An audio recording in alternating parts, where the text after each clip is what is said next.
ሰላም ጤና ይስጥልኝ እንደምን ቆያችሁ ውድ ተከታታዮቻችን ይህ ወቅታዊና እውነተኛ መረጃዎችን በፍጥነት የምታገኙበት የንጋት ዩቲዩብ ቻናላችን ነው። የሰዓቱን ዋና መረጃዎችን በማስቀደም እንጀምራለን።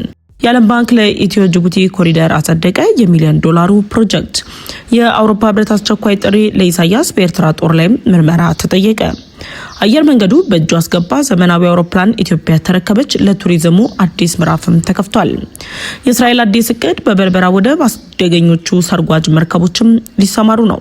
መረጃዎችን በፍጥነት እንዲደርሳችሁ ቻናላችንን ሰብስክራይብ በማድረግ የደወል ምልክቷን ይጫኑ እያልን አሁን በዝርዝሩ ወደያዝናቸው መረጃዎች እናልፋለን። እስከ ዝግጅታችን ፍጻሜም አብራችሁን ቆዩ።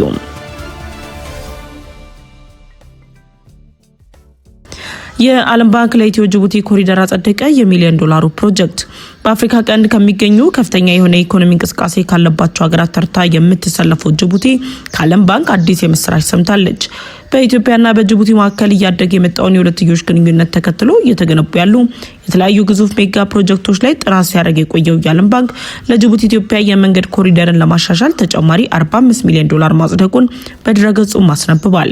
የዓለም ባንክ ለጅቡቲ ኢትዮጵያ የመንገድ ኮሪደር ያደረገው አዲስ ድጋፍ እስካሁን ከነበረው ድጋፍ ጋር ተደርቦ ገንዘቡን 205 ሚሊዮን ዶላር እንደሚያደርሰው ነው የተሰማው። የዚህ ግዙፍ ፕሮጀክት ለሁለቱ ሀገራት የንግድ ፍሰት መፋጠን፣ ለትራፊክ ደህንነት መሻሻልና ለቀጠናው ብልጽግና አዲስ ምዕራፍ የሚከፍት መሆኑን ተከትሎም ከፍተኛ ትኩረት የተሰጠው ሆኗል። የዓለም ባንክ ድጋፍ እያደረገለት የሚገኘው ፕሮጀክቱ በአርታና በዱዱ ባላላ መካከል ያለውን የጅቡቲ ብሔራዊ መንገድ አንድ ማስፋፊያን ለማቀላጠፍ የሚያስችል ሲሆን ከፍተኛ የትራፊክ አደጋ የሚበዛባቸው የሃይዌይ ክፍሎች በመሃል መለያ ወደ ባለ ሁለት አቅጣጫ ሰፊ መንገድ የሚቀይር ነው ተብሏል። ፕሮጀክቱ በዱዱ ባላላና ተርሚናሎች በመገንባት የጭነት አስተዳደርና ሕግ ማስከበርን ለማሻሻል ሁለት አዳዲስ የክብደት መለኪያ ጣቢያዎችን የሚያካትትም ነው። የጅቡቲ አዲስ አበባ ኮሪደር የኢትዮጵያን አብዛኛውን የወጪ ንግድ በጅቡቲ ወደብ በኩል የሚያስተናግድ በመሆኑ ፕሮጀክቱ ለኢትዮጵያ ኢኮኖሚ መረጋጋትና እድገት ዋነኛው ዋስትና ተደርጎ የሚወሰድ ፕሮጀክትም ተደርጓል። ፕሮጀክቱ ሙሉ በሙሉ ሲጠናቀቅ በኮሪደሩ ላይ ያለውን የጉዞ ጊዜ በእጅጉ የሚቀንስ ሲሆን በጉሌሌ የድንበር ኬላ ላይ የጭነት መኪኖች የሚያሳልፉትን የድንበር ማቋረጫ ጊዜ እንደሚያሳጥርም ተስፋ ተጥሎበታል። የአውሮፓ ህብረት አስቸኳይ ጥሪ ለኢሳያስ በኤርትራ ጦር ላይ ምርመራ ተጠየቀ።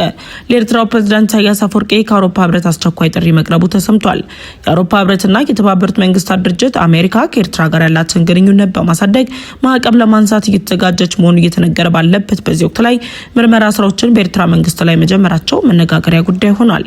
የአውሮፓ ህብረት የኤርትራ መንግስት በሰሜን ኢትዮጵያ በትግራይ ክልል በነበረው የ2 ዓመት ጦርነት ወቅትና ጦርነቱ ካበቃም በኋላ በወታደሮቹ ተፈጽሟል የተባሉትን ዓለም አቀፍ የሰብአዊ መብት ጥሰትና የሰብአዊነት ህግ ጥሰቶች በአስቸኳይ እንዲመረመር መጠየቁን ሪፖርተር ባወጣው ዘገባ ይፋ አድርጓል። በተለያዩ ዓለም አቀፍ ተቋማት ጥናት እየተደረገበት ያለው የኤርትራ ጦር ላይ ምርመራ እንዲደረግበት ጥሪ ያቀረበው የአውሮፓ ህብረት ምርመራ ታማኝ፣ ገለልተኛና ነጻ በሆነ መንገድ መካሄድ ያለበት ለሁሉም ጦርነቱ ሰለቦችና ተጎጂዎች ተገቢውን ፍትህ ለመስጠት ሲባል እንደሆነ ህብረቱ ገልጿል። የተባበሩት መንግስታት የሰብአዊ መብቶች ከፍተኛ ኮሚሽነር ቀደም ሲል ካስቀመጣቸው የውሳኔ ሀሳቦችና ምክረ ሀሳቦች ጋር የተጣጣመም መሆኑን የአውሮፓ ህብረት ይፋ አድርጓል። ከተባበሩት መንግስታት ድርጅት በተጨማሪ ኤርትራ በዓለም አቀፍ ደረጃ የምትወገዝበት የግዳጅ ወታደራዊ ምልመላ እንድታቆም ጥሪ ያቀረበው የአውሮፓ ህብረት እጅግ አሳሳቢ ነው በማለት የገለጸው የህፃናት ለወታደራዊ ግዳጅ በግዴታ መመልመል ክስ፣ በጾታ ላይ የተመሰረቱ ጥቃቶችና ግዳጅ የጉልበት ብዝበዛዎች እንዲቆሙም ጥሪ አቅርቧል። በተጨማሪም በኤርትራ ውስጥ የሲቪልና የፖለቲካ መብቶች መታፈን፣ ያለ አግባብ ሰዎችን ለረጅም ጊዜ ማሰር፣ በግዳጅ ሰዎችን መሰወርና ማሰቃየት አሁንም ድረስ አለመቆማቸውን የገለጸ ሲሆን የኤርትራው ፕሬዝዳንት ኢሳያስ አፈወርቂ ከሚፈጽሙት ህገወጥ እስር ጋር ተያይዞም ሰብአዊነት የተሞላበት የማረሚያ ቤት ሁኔታዎችን እንድታረጋግጥ አስተማማኝና ምቹ የሲቪክ ምህዳር እንዲፈጠር እንዲሁም ገለልተኛና ግልጽ ተቋማትን በመገንባት የህግ የበላይነት እንዲሰፍንም ጥሪ አቅርበዋል። አየር መንገዱ በእጁ አስገባ። ሁለቱ አዳዲስ አውሮፕላኖች ኢትዮጵያ ተረከበች። በዘመናዊነቱና በሚሰጡ አገልግሎት እውቅናን ያተረፈው የኢትዮጵያ አየር መንገድ ካዘዛቸው ሁለት ዘመናዊ ትዊን ኦተር ሰርቪስ 300 ጂ አውሮፕላኖች መካከል አንደኛው መረከቡ ተሰምቷል። የኢትዮጵያ አየር መንገድ የተረከበው ትዊን ኦተር ሲሪስ 300 ጂ በመባል የሚታወቀው አውሮፕላን በውሃ ላይ አጫጭር እንዲሁም ያልተስተካከሉ የአየር ማረፊያ መንገዶች ላይ ለማረፍ ልዩ ብቃት ያለው አውሮፕላን መረከቡ በቱሪዝም ዘርፍ ላይ አዲስ ምዕራፍ የከፈተ መሆኑ ነው የተነገረው። የኢትዮጵያ አየር መንገድ የሀገሪቱን የቱሪዝም መዳረሻዎች ይበልጥ ተደራሽ ለማድረግና የውስጥ በረራ አማራጮችን ለማስፋት ከካናዳው አውሮፕላን አምራች ድርጅት ዴ ሃቪላንድ ካዘዛቸው 2 ትዊን ኦተር ክላሲክ 300 ጂ አውሮፕላኖች መካከልም የመጀመሪያው በይፋ በመረከብ እጁ አስገብቷል።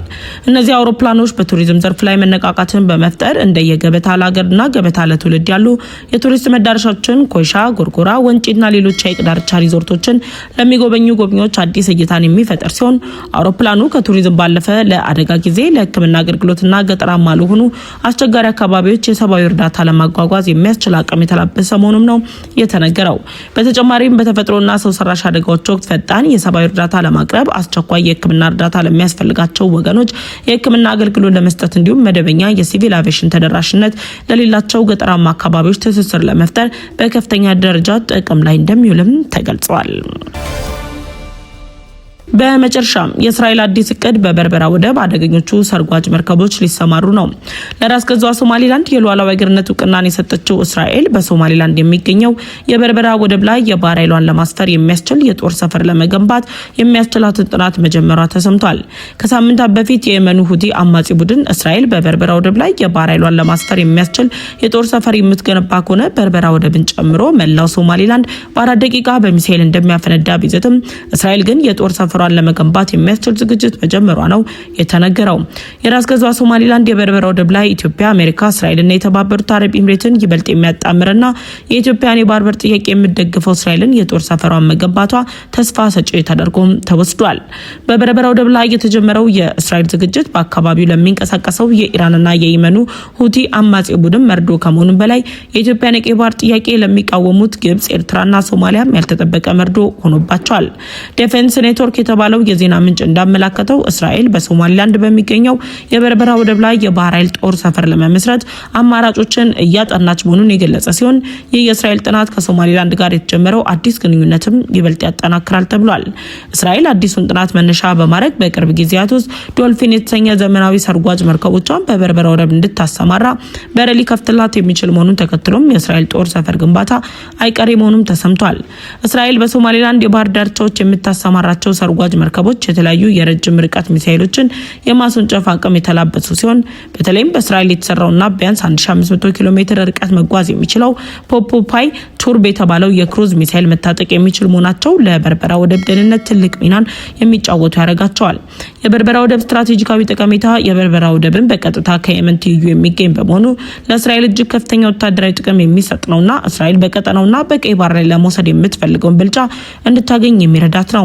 የበርበራ ወደብ የሚገኝበት ስትራቴጂካዊ መልክዓ ምድር አቀማመጥ እስራኤል የሚከተሉትን እንቅስቃሴዎች በቅርበት እንድትከታተል የሚያስችል ሲሆን በየመን የሚገኙትን የሁቲ አማጽያን የባህር ላይ ጥቃትም ለመፈጸም ያስችላታል።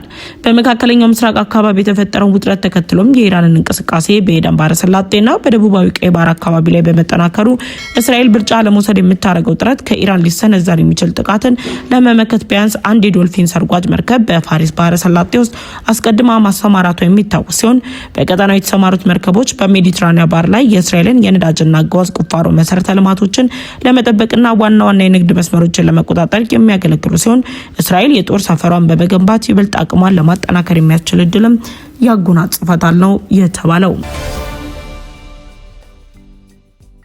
እሳቱን መረጃዎች ያጠናከረላችሁ የንጋት ቲዩብ ቻናላችን ነበር። ለንጋት ቲዩብ ቻናል አዲስ ከሆናችሁ የደወል ምልክቷን ተጭናችሁ ቻናላችንን ሰብስክራይብ በማድረግ ቤተሰብ እንድትሆኑ ጋበዝናችሁ። ቻናላችንን ሰብስክራይብ አድርጋችሁ ቤተሰብ ከሆናችሁ ላይክና ሼር በማድረግ ለወዳጅ ዘመዶቻችሁ እንድታጋሩም ጠይቃችኋለን። በቀጣይ በሌሎች ዝግጅቶች ተመልሰን እንመጣለን። እስከዛው ግን ቸር ቆዩ።